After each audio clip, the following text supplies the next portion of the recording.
jika ada seseorang sudah sampai usia 40 tahun, maka dia mesti hati-hati, mesti punya persiapan terbaik, khususnya 5 persiapan ini. 1. Qala rabbi auzi'ni an ashkura ni'mataka allati an'amta 'alayya wa 'ala walidayya. 1. 2. Wa an a'mala salihan tardah. Sudah? 3. Awas hati-hati, saya langsung cepat langsung mau ke ujung. Wa aslih li fi dhurriyyati. 4. Inni tubtu ilaik. Dan 5. Minal muslimin. 5 hal. Seorang yang sudah sampai usia 40 tahun, maka Allah mengingatkan ia untuk menyiapkan 5 bekal utama sebelum dia kembali pada Allah Subhanahu wa taala. Hati-hati yang sudah sampai 40 tahun, jika Anda belum memiliki satu di antara 5 ini, Anda mesti khawatir. Karena ini peringatan dari Al-Quran. Baik, 1. Qala rabbi auzi'ni an ashkura ni'mataka allati an'amta 'alayya wa 'ala walidayya. Amanat pertama, kata Allah, dia mesti memperbanyak doa kepada Allah Subhanahu wa taala agar dibimbing. Perbanyak doa agar dibimbing mensyukuri nikmat hidup, plus bisa meningkatkan bakti pada orang tua. 1. Awas, hati-hati ya. Mohon izin saya pelankan. Sebentar, saya mau minta izin dulu. Pak, boleh saya lebih dari 5 menit? Oh, alhamdulillah. Sampai jam berapa kita? Oh, baik. Insyaallah. Ya, insyaallah. Saya jam 9 pulang, Anda sampai jam 12, silakan. Bismillah.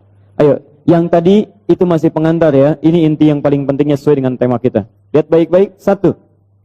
Rabbi auzi'ni an ashkura ni'mataka allati an'amta 'alayya wa 'ala walidayya. Perhatikan baik-baik.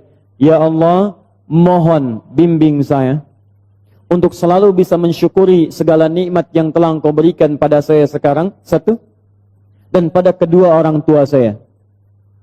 Baik, jadi kalau sudah sampai usia 40 tahun, pertama, Anda memohon doa kepada Allah untuk dibimbing terus bersyukur kepada Allah. Ini yang mau saya tegaskan. Lihat baik-baik. Apa itu syukur? Tidak ada makna lain dari syukur yang tertuang dalam Al-Quran dan hadis kecuali ungkapan kebahagiaan atas nikmat yang Allah berikan kepada kita dengan cara menggunakan nikmat itu sesuai dengan fungsi yang telah Allah tetapkan. Misal, kita akan bersyukur dengan nikmat penglihatan mata. Anda diberikan 40 tahun dalam hidup, mata masih bisa melihat. Bagaimana mensyukuri nikmat mata? Kalau Anda ingin syukuri nikmat mata, maka yang paling singkat, gunakan nikmat mata ini sesuai dengan peruntukan yang telah Allah tetapkan. Fungsi yang telah Allah tetapkan. Apa fungsi mata? Masih ingat? Melihat yang baik-baik. Quran surah ke-24 ayat 30 untuk laki-laki, ayat 31 untuk perempuan.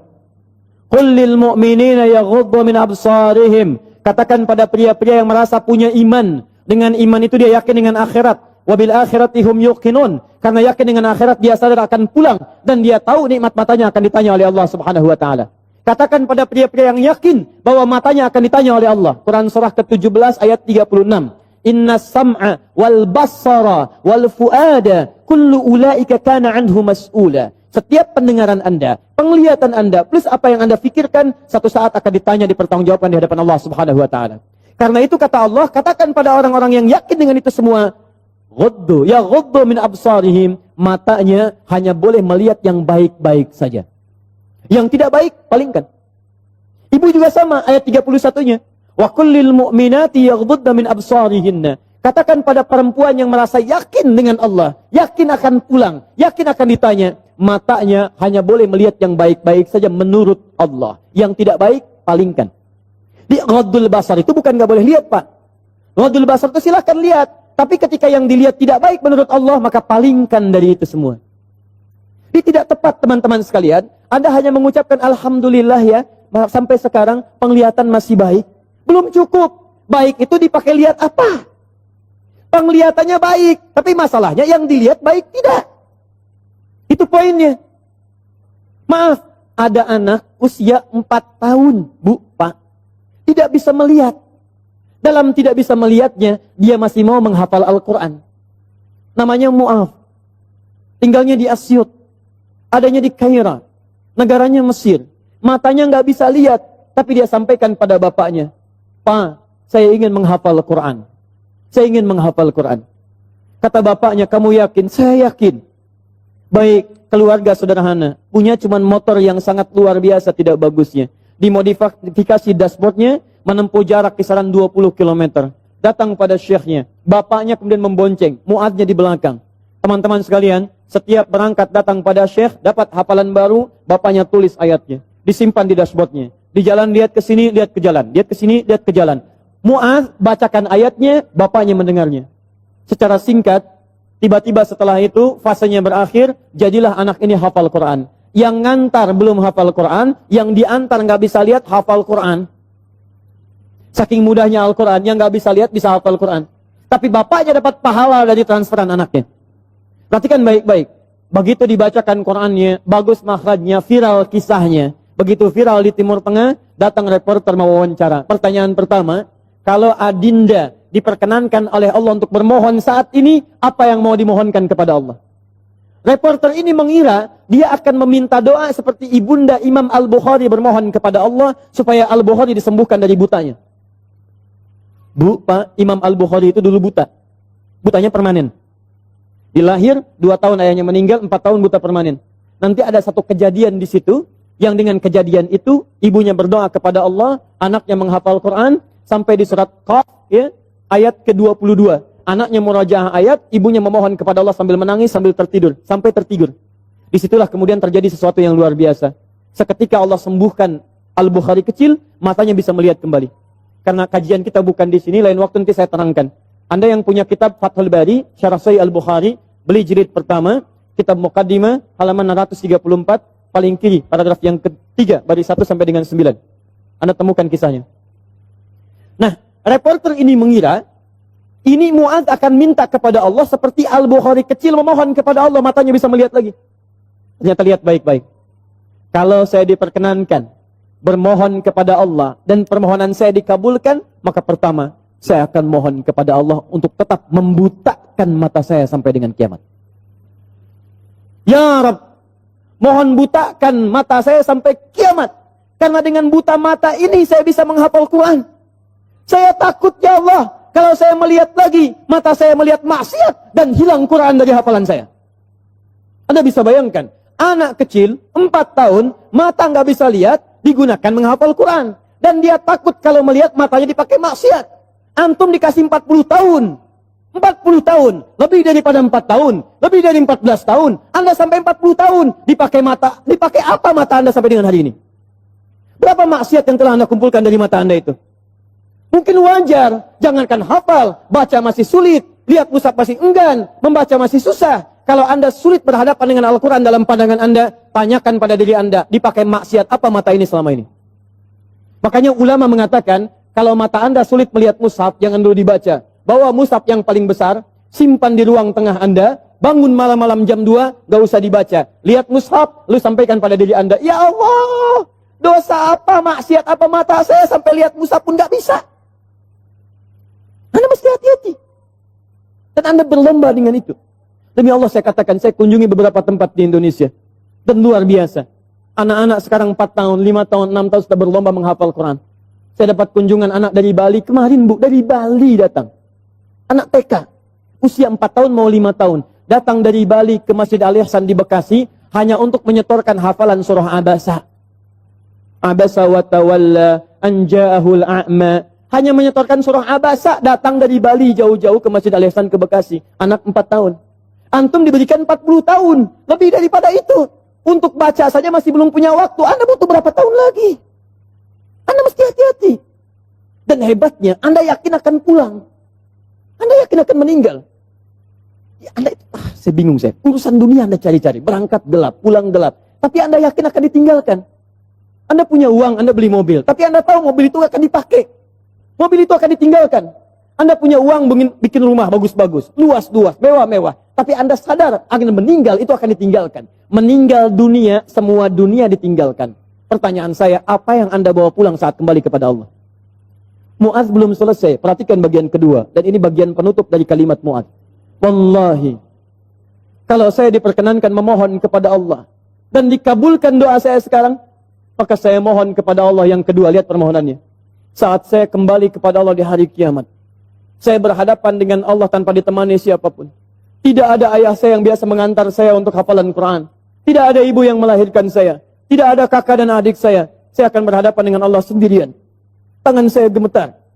Kaki saya gemetar.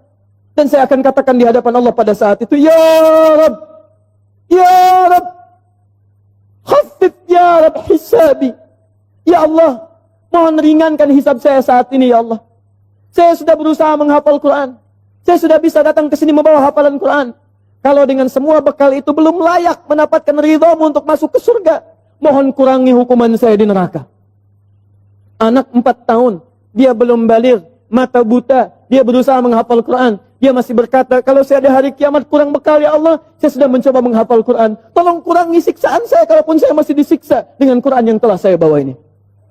Pertanyaan saya, Anda yang diberikan 40 tahun sampai dengan hari ini, berapa bekal yang sudah Anda kumpulkan? Dia belum balik, Anda sudah lewat balik.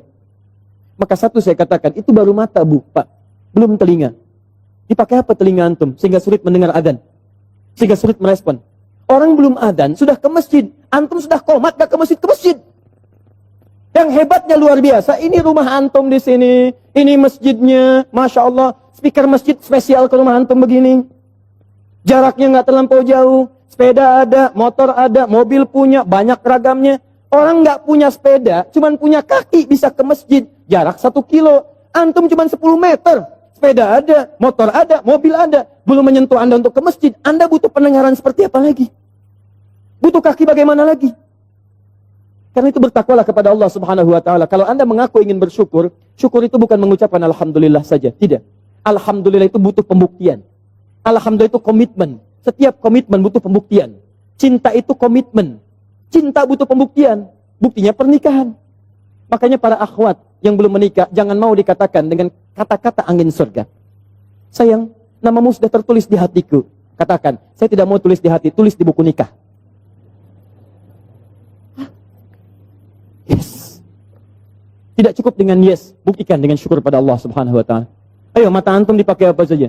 Lihat masjid nggak ada getaran, lihat baca Quran nggak ada getaran, lihat orang ceramah nggak ada getaran, lihat musik baru tergerak, lihat orang rame-rame tergerak, lihat orang rame-rame muncul. Allahu Akbar. Bertanya, yang paling gampang gini, lihat, awas hati-hati baik-baik, karena setelah menyebutkan asyuddakum di Quran surah 22 ayat 5 itu, Allah menegaskan, kamu akan saya wafatkan. Kamu akan saya wafatkan. Karena itu bagi orang-orang yang sudah lewat 40 tahun, termasuk 40 tahun, masih main-main dengan keadaan nikmat yang Allah tetapkan pada dirinya, tubuhnya dari atas sampai bawah, hartanya, titipan dan sebagainya, demi Allah saya katakan, kalimat Qurannya sederhana, kamu akan saya wafatkan. Mau sampai kapan lagi begitu? Karena itu pulanglah Anda ke rumah, lihat titipan Allah dari diri kita dulu. Setelah itu lihat kelengkapannya, barangkali ada harta kelebihan dari situ. Harta itu sudah ada Fir'aun Bu, yang lebih kaya, Korun lebih kaya daripada kita. Korun, hartanya banyak. Ketika dia bermewah-mewah, turun ayat. Ya, Quran surah 28 ayat 77 tadi. Ya, lihat baik-baik, lihat baik-baik. Korun, Korun, kami titipkan itu supaya kamu bisa mencari surga dengan harta itu, bukan untuk berlomba-lomba dalam kemewahan. Lihat, wabtaghi fima atakallahu daral akhirah wala tansa nasibaka minad dunya. Dunia jangan dilupakan, silahkan. Cari kenikmatan yang enak, makanan yang nyaman, menghadirkan energi untuk ibadah, tapi semua itu cari bekal untuk pulang menghadap Allah Subhanahu wa taala. Itu intinya. Mungkin Anda dititipkan harta lebih, mohon maaf ya, karena tenaga Anda itu belum kuat dipakai ibadah seperti yang lain. Yang lain itu karena saking tidak punyanya menurut Anda, saking tidak adanya menurut Anda, makanya rajin puasa. Jangankan Senin, Kamis dikejar. Jangankan Senin, Kamis, ayamul bid diburu. Jangankan ayamul bid, puasa Daud diikuti, saking nggak adanya. Antum itu tahajud sudah susah. Senin Kamis nunggunya Ramadan saja. Masya Allah. Makanya dikasih kelebihan oleh Allah supaya Anda dengan itu ada zakat lebih, ada infak lebih, ada sedekah lebih. Itulah surga yang bisa kita raih. Dicontohkan kemudian ada Utsman bin Affan radhiyallahu taala anhu, ada Abdurrahman bin Auf radhiyallahu taala anhu, ada Abu Bakar As-Siddiq, bagaimana mereka menggunakan hartanya dalam kebaikan. Turun peringatan alhaakumut takatsur hatta zurtumul maqabir. Hei, yang masih lalai dengan harta benda, kamu itu akan mengunjungi kuburan. Hei yang sering mengunjungi tempat-tempat wisata, hei yang sering tamasya, hei yang sering pergi ke negara-negara lain, hei, satu saat kamu akan mengunjungi kuburan. Hei yang pergi ke Amerika sudah menyiapkan bekal, hei yang sudah pergi ke Kanada menyiapkan bekal, hei yang sudah jalan-jalan ke tempat-tempat indah menyiapkan bekal. Bekal apa yang kamu siapkan untuk kuburan kamu? Itu yang harus dilihat. Itu poinnya. Jadi kalau anak kecil saja paham, masa antum yang lebih 40 tahun gak paham dengan ini? Syukur.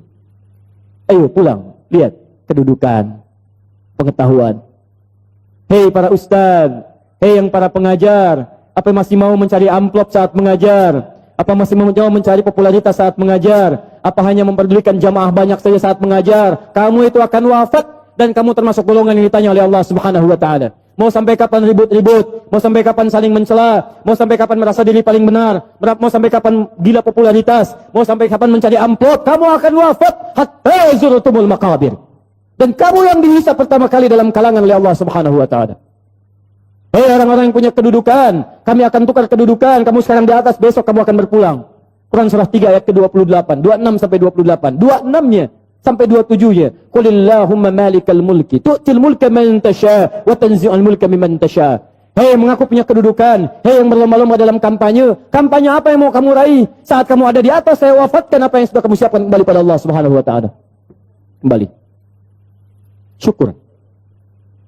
Lihat, ini baru bagian pertama, baru setengah dari nomor 1. Keduanya, ini yang paling hebat. Awas, hati-hati betul ya. Allah menyandingkan nikmat syukur dalam diri kita dengan bagian kelengkapan kedua, yang ini.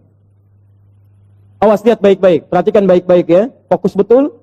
Mudah bagi Allah untuk mengatakan kalimat ini. Misal, di luar Quran.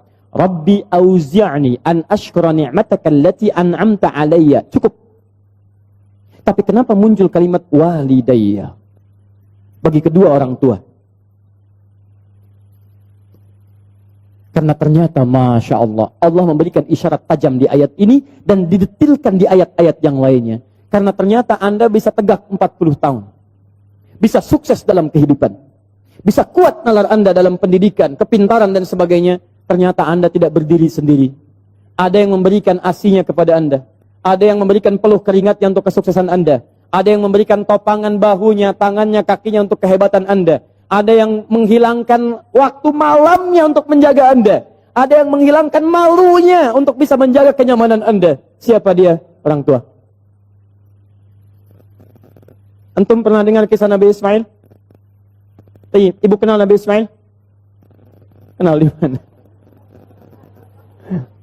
Siapa ibundanya Nabi Ismail? Sayyidah Hajar. Pertanyaan siapa? Pertanyaan saya, yang mencari air siapa? Hajar. Dari mana? Safa. Kemana? Marwah. Aktivitasnya disebut apa? Apa itu sa'i? Bukan, tidak usah mengarang. Sa'i bukan lari-lari kecil. Bukan. Asal katanya sa'i itu dari kata sa'ayas'a, usaha yang sangat serius. Kita pakai serius. Sungguh-sungguh. Very serious. Sangat sungguh-sungguh. Jadi mohon maaf, usaha yang sangat serius, sungguh-sungguh disebut dengan sa'ayas as-sa'yan. Kenapa sa'i disebut sa'i? Untuk memberikan kesan kepada kita. Ada seorang ibu yang sangat serius berjuang untuk anaknya. Dia naik ke sofa. Kenapa disebut sofa? Dari kata tasfiyah, menyaring yang kotor-kotor muncul yang baik-baik. Dia punya prasangka baik kepada Allah. Gak mungkin Allah menepikan saya. Gak mungkin Allah meninggalkan saya. Dia naik ke atas untuk menuju harapan tertinggi, Marwah. Marwah puncak harapan yang ingin diraih. Dia jalan mencari air. Begitu turun, dia lihat di tengah-tengah seperti ada oase. Dia berjalan cepat, setengah berlari. Begitu sampai dekat-dekat, dia lihat kayaknya bukan. Dia teruskan, oh ini mungkin oase. Naik ke atas, ternyata bukan. Turun lagi, cari lagi. Naik lagi, turun lagi. Naik lagi, turun lagi. Sampai 7 kali bolak-balik. Safa ke Marwah, 1. Marwah ke Safa, 2. Safa ke Marwah, 3. Dari Safa berhenti di Marwah. Perhatikan. Yang cari air siapa? Ibunya. Yang dapat air siapa? Tiba-tiba setelah sampai di Marwah, anaknya bergerak. Tis. Begitu menghunjam kakinya ke tanah, tiba-tiba air keluar. Datang ibunya, kata ibunya, zam, zam, zam, zam, zam. Zam, zam. Ada zam, zam, ada ijma. Kalau ijma, kumpul, kumpul, kumpul. Kalau zam, zam, artinya zam, zam, kumpul, jangan berhenti. Kumpul, jangan berhenti. Kumpul, jangan berhenti. Sampai sekarang disebut zam, zam, sampai sekarang tidak pernah berhenti. Pertanyaan saya, apakah Ismail ketika didudukan oleh ibunya, didiamkan itu, dan ibu mencari air, dia tidak bergerak-gerak? Saya tanya pada semua orang ibu yang ada di sini. Ketika ibu melihat anaknya kehausan, ibu simpan di bawah, dia bergerak tidak? Gerak. Tangan bergerak? Kaki bergerak? Pertanyaan saya, kenapa saat dia bergerak, air nggak keluar? Tapi air itu keluar, Pak, setelah ibunya bola-balik. Ibu bola, ibu balik, ibu bola, ibu balik. Setelah bola balik 7 kali, baru air keluar. Dan pada yang ke-7 itu, malaikat kemudian mengepakkan sayapnya, menghantamkan dengan kaki Ismail alaihissalam, baru keluar air. Di air keluar itu setelah ibunya usaha. Kalau ibunya nggak usaha, nggak akan keluar tuh air. Makanya demi Allah saya katakan ketika ada sa'i itu refleksi, Pak. Gambaran tentang ketaatan kita pada orang tua. Bukan cuma bolak-balik. Makanya saya sarankan pada Anda, kalau manasik itu yang benar. Bukan cuma turun, naik. Sekarang ada yang waif. Rabbighfir warham, wa'fu wa takarram. Pindah kiri kalau capek.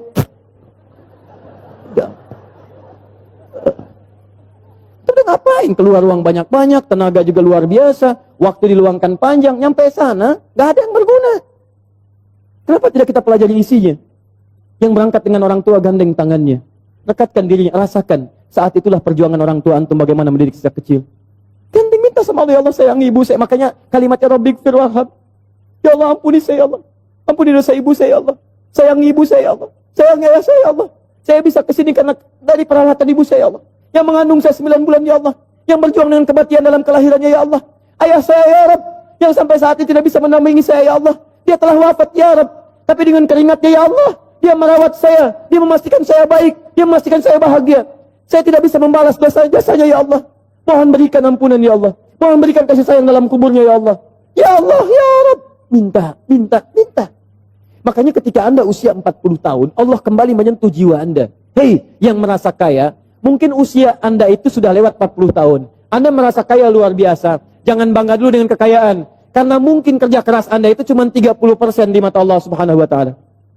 70%-nya, tuh, ibu Anda yang bangun pertengahan malam, menangis di keheningan malam. Ya Allah, mohon jadikan anak saya berhasil, ya Allah. Sukses, ya Rabb. Jangan sampai tempat tidurnya seperti tempat tidur saya sekarang, ya Allah.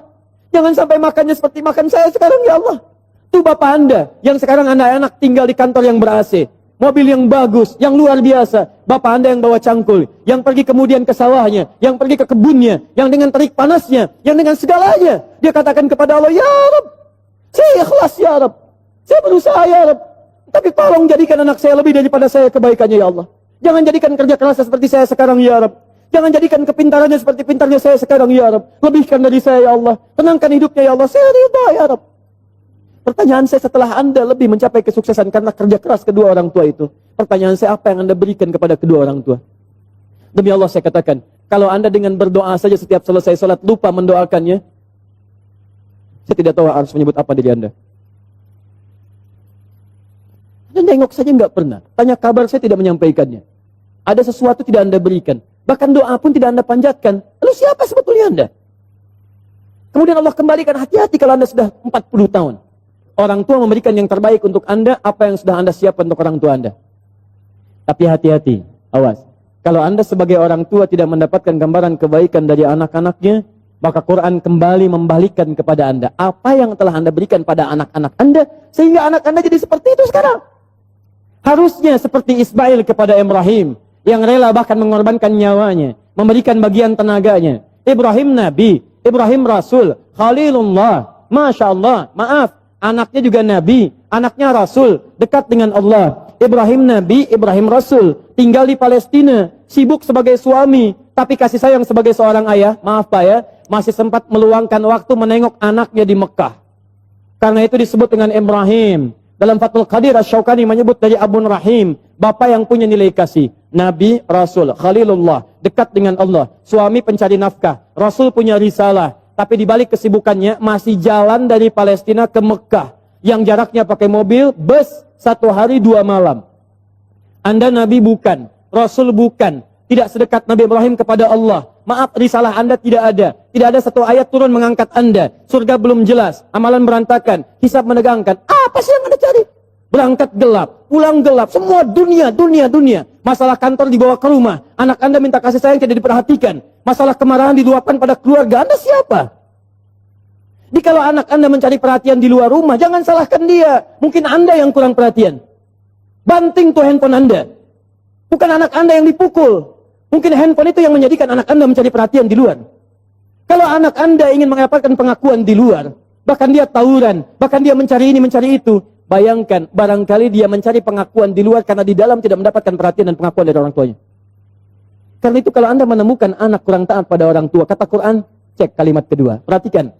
Wa aslih li. Sebelum sampai wa aslih li wa dzurriyyati, saya teruskan dulu yang gini. Ya. Wa an a'mala salihan tarda. Saya ke anak dulu untuk orang tua. Saya lanjutkan dulu yang ini, anak untuk orang tua. Perhatikan baik-baik. Tadi satu syukur, bakti pada orang tua. Bagaimana cara menghadirkan syukur dan bakti pada orang tua? Perhatikan. Rabbi auzi'ni an ashkura ni'mataka allati an'amta 'alayya wa 'ala walidayya wa an a'mala salihan tarda. Maka mulai usia 40 tahun ini kata Allah, minta bimbingan dari Allah supaya konsisten mengerjakan amal soleh yang Allah ridhai. Jadi kalau Anda ingin mensyukuri nikmat hidup, ada pahala mengalir untuk orang tua, kerjakan amal soleh yang diridhai Allah. Ini. Wa an a'mala salihan tarda. Saya mau buat sebuah perbandingan. Ini hitungan kecil-kecilan yang pernah dilihat oleh beberapa pakar. Setengah hidup kita, ternyata kalau dilihat, itu umumnya dipakai tidur. Tidur, dari mulai dilahirkan, tidur siang, tidur malam, tidur macam-macam, itu umumnya dikalkulasi, pada umumnya, walau tidak semua, itu setengah usia. Jadi kalau hari ini, ada usia 40 tahun, yang dipakai tidur berapa tahun? Setengahnya, rata-rata 20 tahun. Setengahnya lagi beraktivitas, 20 tahun lagi, yang 20 tahun sisanya beraktivitas. Makannya, minumnya, gitu kan? Sholatnya, ngajinya, baik zakatnya, infaknya, plus maksiatnya. 20 tahun. Pertanyaan saya, mohon izin, maaf, dari 20 tahun ini yang kira-kira jadi amal soleh, berapa tahun? Atau singkatnya, yang jadi ibadah, berapa tahun? Jangan terlampau pesimis, ambil setengahnya. 10 tahun misal. Ini yang bermasalahnya. Baik, lihat, bermasalah itu bukan hanya dosa yang terabaikan, yang nggak dipakai macam-macam, yang nonton, yang ini, yang itu, dan sebagainya. Sekarang lihat, dari 20 tahun ini, yang ibadah, yang kira-kira yang diterima sebagai amal soleh, berapa tahun? Sudah pasti diterima belum? Syarat diterima apa? Ikhlas. Quran Surah 98 ayat 5. Wa ma umiru illa liya'budullaha mukhlishina lahuddin. Jadi syarat ibadah menjadi syarat amal jadi soleh, itu kalau ikhlas. Jadi kalau ada sekarang beramal 10 tahun, yang ikhlas berapa tahun? Ayo jawab. Ayo, Anda dunia dihitung-hitung, modal dihitung, omset dihitung, segala dihitung, keuntungan dihitung, kerugian dihitung, Masya Allah. Bahkan untung disebut rugi juga. Modal 5 juta, punya pekerjaan, baik, kemudian dapat hasil, keuntungan 10 juta. Untung tidak? Pekan berikutnya 20 juta, untung tidak? Baik, kemudian pekan berikutnya jadi 7 juta. Untung atau rugi? Halo, sebelumnya 20 juta, sekarang 7 juta. Untung rugi? Oh, rugi. Padahal modal 5 juta, masih untung 2 juta, disebut rugi juga. Masya Allah. Sekarang lihat sini. 10 tahun ibadah, yang ikhlas berapa tahun? Ambillah 5 tahun misalnya. Jadi orang yang usianya 40 tahun, punya amalan yang dibawa pulang menghadap Allah tanpa masalah, itu 5 tahun. Pertanyaan saya, dosanya berapa tahun? Kalau dosanya 5 tahun 1 hari, berarti lebih banyak dosanya, neraka tujuannya. Kalau dosanya 5 tahun, amalan baik 5 tahun, maka seimbang. Al-A'raf, nunggu di situ sampai hisab selesai. Tapi kalau misalnya amal salehnya 5 tahun, amal buruknya 4 tahun, misalnya 11 bulan, 29 hari, ya, misal, maka dia masih bisa masuk ke dalam surga. Baik, teman-teman sekalian, pertanyaan saya, lihat baik-baik, dari 40 tahun ini, Anda mesti evaluasi sampai hari ini. Kalau besok atau hari ini kita wafat, apa yang mau dibawa pulang?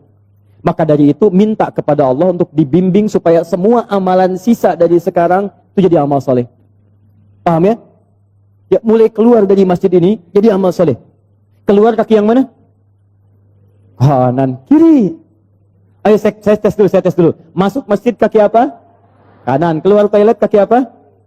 Kiri. Kanan. Kanan. Baik, masuk toilet kaki apa? Kiri. Keluar masjid kaki apa? Kanan. Kiri. Kiri. Masuk masjid kaki apa? Keluar masjid kaki apa? Kiri. Masuk toilet kaki apa? Keluar toilet? Jadi pastikan semua aktivitas kita mulai hari ini jadi amal soleh. Kata Quran, hei, khawatirnya kamu wafat. Mulai, sudah usia 40 tahun, siap-siap. Semua kegiatan jadi amal soleh. Baik, amal solehnya yang Allah ridai. Lihat sini. Ini ada minuman. Saya berikan pada satu orang misalnya. Misal saja. Misal. Amal soleh bukan? Allah ridai tidak? Belum tentu. Kalau tidak saya niatkan karena Allah, maka ini tidak menjadi amal soleh yang diridai. Maka mulai sekarang, semua kegiatan lakukan karena Allah. Jelas ya? Kalau Bapak Ibu kedatangan tamu bikin makanan tidak? Minuman tidak? Kenapa? Bukan karena ada tamu, karena Allah memerintahkan itu. Lakukan karena Allah, maka menjadi amal soleh yang diridai oleh Allah Subhanahu wa taala. Maaf, kata alim ini karena Allah bukan? Karena Allah bukan? Karena Allah bukan? Karena ustadznya atau karena Allah? Karena masjidnya atau karena Allah? Baik, kalau ustadznya nggak datang ridho tidak? Alhamdulillah. Baik. Lain kali jangan marah sama DKM ya. Kalau ada pengajian ustadz dia tidak datang, jangan marah karena Anda datang ke sini karena Allah bukan karena ustadz. Paham? Alhamdulillah. Menikah dengan suami karena Allah bukan, Bu? Masya Allah. Kalau suami salah marah tidak? Marahnya karena Allah. Sudah. Baik, satu. Ini masih mau jam 9 sebentar lagi. Saya sempurnakan boleh? Saya mau tutup sebentar, agak cepat saja. Bagaimana cara mendapatkan amal soleh yang singkat, padat, hasilnya banyak? Rumus kedua. Anda kalau ingin beramal soleh, saya mau akhiri, saya punya 5 menit sampai jam 9. Kalau saya ingin beramal soleh dari sekarang, caranya singkat, padat, tapi hasilnya banyak. Bagaimana caranya? Satu, wa aslih li fi dzurniyyati. Ibu mesti memanfaatkan anak-anak keturunan, didik mereka dengan didikan yang menjadikan mereka soleh. Didik anak cucu keturunan kita jadi baik. Maka walaupun Anda wafat hari ini, kebaikan semua keturunan itu akan berpahala untuk Anda seluruhnya. Misal, maaf ya, misal. Salat amal saleh bukan? Baca Quran amal saleh bukan? Menghafal Quran amal saleh bukan? Kalau Anda sampai hari ini merasa misalnya, maaf, salat belum bisa memaksimalkan sunnahnya, belum konsisten tahajudnya, belum konsisten amal salehnya, jarang ke masjid dengan maksimalnya, maka setidaknya jadikan anak-anak Anda bisa konsisten dengan itu semua. Ayo dorong mereka ke masjid. Ajarkan salat-salat sunnah. Ajarkan yang terbaik. Maaf, Anda sampai hari ini belum hafal Quran. Tapi mohon, jangan sampai ada satu di keluarga Anda yang tidak bisa hafal Quran. Maka titipkan pahala kepada anak cucu Anda. Dari sekian anak cucu, satu mesti ada yang jadi ahli Quran. Ayo, bagaimana caranya? Cek lagi di mana Anda sekolahkan mereka. Katanya mau jadi ahli salat. Katanya mau jadi ahli Quran. Tapi Anda sekolahkan di tempat yang tidak pernah mengajarkan salat. Dia tidak nyambung. Anda sekolahkan di tempat yang tidak mengajarkan Quran, yang nggak ada pahala buat Anda. Makanya kalau Anda berdoa dengan ayat ini, wa aslih li fi dzurriyyati, Anda mesti lihat lagi. Ayo kirimkan mereka pada tempat menghafal Quran. Kirimkan mereka pada tempat-tempat mengajarkan agama yang baik. Didik mereka dengan kebaikan. Ketika Anda wafat, maka semua yang keluar dari anak-anak itu, sepanjang karena didikan dan peran Anda, mengalir pahala untuk Anda. Contoh ya, ibu belum bisa bimbing baca Quran, carikan guru untuk mengajar anak Anda baca Quran. Begitu bisa baca, ibu dapat bagian pahala setiap hurufnya. At-Tirmidzi nomor hadis 2910, man qara'a harfan min kitabillahi falahu asyru hasanat. Siapa yang baca Quran setiap hurufnya 10 kebaikan. Begitu anaknya baca, dapat 10 dia. Misal, alif lam mim. Berapa huruf? Berapa kebaikan? 30. Begitu dia baca alif lam mim, dia dapat 30. Ibu yang fasilitasi plus ustadz yang mengajar, berlaku hadis riwayat Muslim. Hadis 1893. Lihat baik-baik. Man dalla ala khairin falahu ajruhu mithla ajri fa'ilih min ghairi an yankusa min ardi syai'. Siapa yang menunjukkan fasilitasi pada kebaikan dapat pahala yang sama dengan yang mengerjakan tanpa dikurangi sedikit pun. Ibu meninggal sekarang misalnya, anak jadi ahli Quran, baca Quran. Setiap dia baca Quran, sepanjang Quran masih ada, anak masih hidup, setiap pahalanya mengalir untuk ibu walaupun ibu sudah tidak ada. Idza matal insanu in qata syairu amali. Ketika seorang manusia meninggal terputus semua amalnya illa min talas, kecuali 3 hal. Awas, sedekatin jariyah, sedekah jariyah. Sedekah jariyah itu sedekah kebaikan yang jariyah, pahalanya mengalir.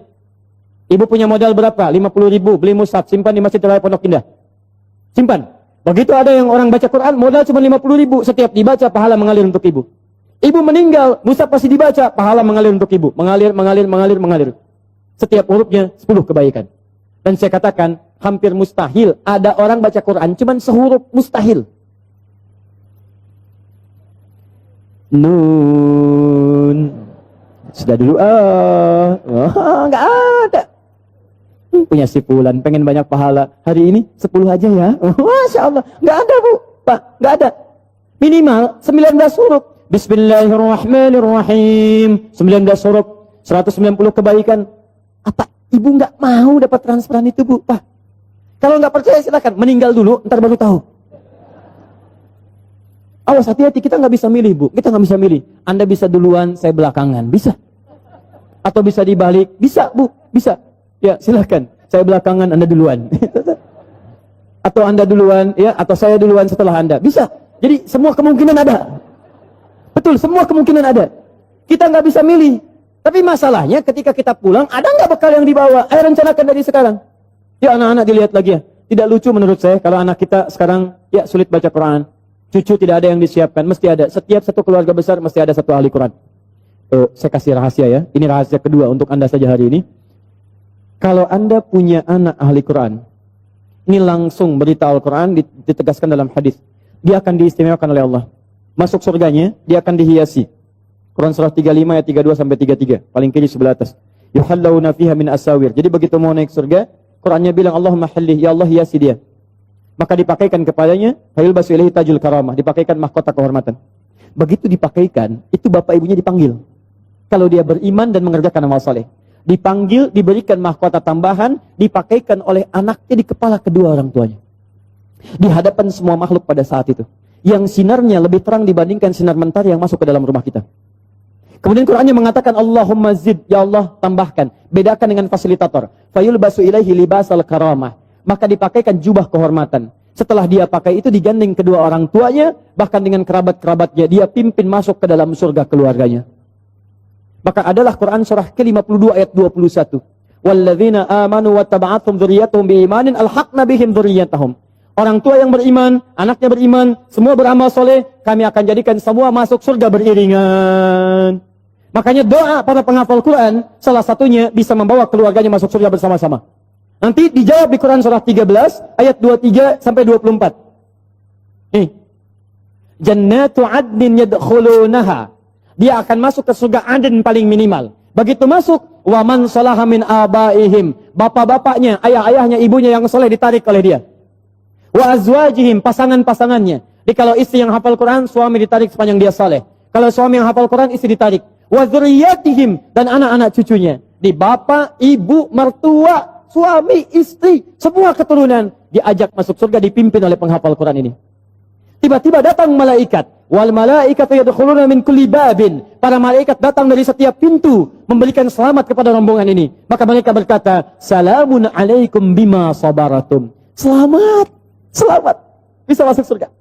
Dan Anda sabar saat di dunia. Sabar dengan harta Anda. Orang lain bermewah-mewah, Anda siapkan mencari bekal akhirat. Sekolah yang bagus-bagus. Orang lain bermewah-mewah, Anda siapkan harta untuk mencari majlis ilmu. Cari buku-buku kebaikan. Nyumbang ke masjid. Memberikan sedekah. Sabar. Orang lain cari kedudukan, Anda gunakan kedudukan dalam kebaikan. Dihina orang. Dijauhi orang lain. Sabar. Fanikma uqbaddar. Sekarang kenikmatan yang paling indah. Negeri terbaik. Silahkan nikmati. Pertanyaan saya. Saat ada orang tua yang sekarang berlomba dan mereka sudah berhasil mewujudkan anaknya, nanti saya tunjukkan pada Anda bulan depan. Insya Allah kami akan hadirkan hari Al-Quran yang semula tanggal 17 ke 28 Januari. Saya akan tunjukkan kepada Anda ada anak buta hafal Quran. Ada anak, maaf disebut prematur, hafal Quran. Ada anak kecil-kecil dari pemulung, hafal Quran. Ada anak-anak yang kelihatan sederhana, hafal Quran.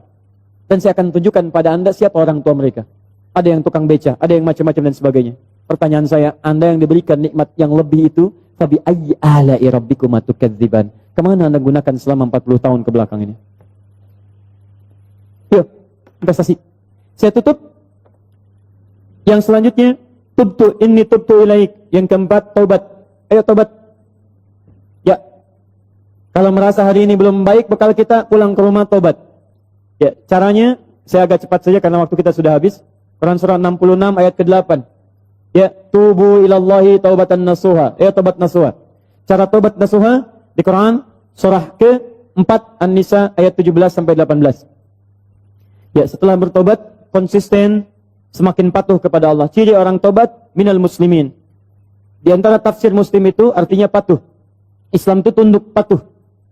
Tunduk patuh kepada Allah. Jadi kalau Anda sudah tobat, Anda lebih meningkat ketakwaan, kepatuhan kepada Allah. Maaf ya, sebelum tobat sudah qomat, belum mau sholat. Setelah tobat belum azan sudah siap-siap. Sebelum tobat cuman fardu yang dikejar, itu pun agak malas. Setelah tobat jangankan fardu, sunnah dikejar-kejar. Ketinggalan tahajud sudah gelisah, ketinggalan duha sudah nggak enak hati. Itu luar biasa. Sebelum taubat, kumpul-kumpul tidak jelas. Setelah taubat, majlis ilmu dikejar-kejar. Ayo coba lihat, Anda sudah ketinggalan kalau nggak taubat dari sekarang. Setiap tempat majlis ilmu sekarang sudah berjubel orang datang. Jadi kalau Anda tidak tertarik, Anda tertinggal. Taubat. Muslim, kalau sudah seperti itu, saya berikan kabar gembira. Quran surah 19 ayat 15. Wassalamun alaihi yawma wulida. Orang seperti itu kami akan berikan anugerah seperti Nabi Yahya kami berikan. Dunianya kami akan berikan ketentraman. Wa yauma yamutu, meninggalnya kami wafatkan dalam keadaan yang terbaik. Kuburannya kami hiasi dengan anugerah nikmat. Wa yauma yub'atsu hayya, dan dibangkitkan di akhirat dalam kegembiraan yang luar biasa. Pilihan pada diri Anda, silahkan amalkan Quran surah kedua Al-Baqarah ayat 208. Ya ayyuhalladzina amanu dukhulu fis-silmi kafah. Ayo berubah, amalkan ajaran Islam dengan sempurna, sebaik-baiknya. Anda punya dua pilihan. Kalau hari ini tidak mampu berlomba dengan orang soleh meningkatkan amal baik, maka berlombalah dengan para pendosa untuk bertobat di hadapan Allah Subhanahu wa ta'ala.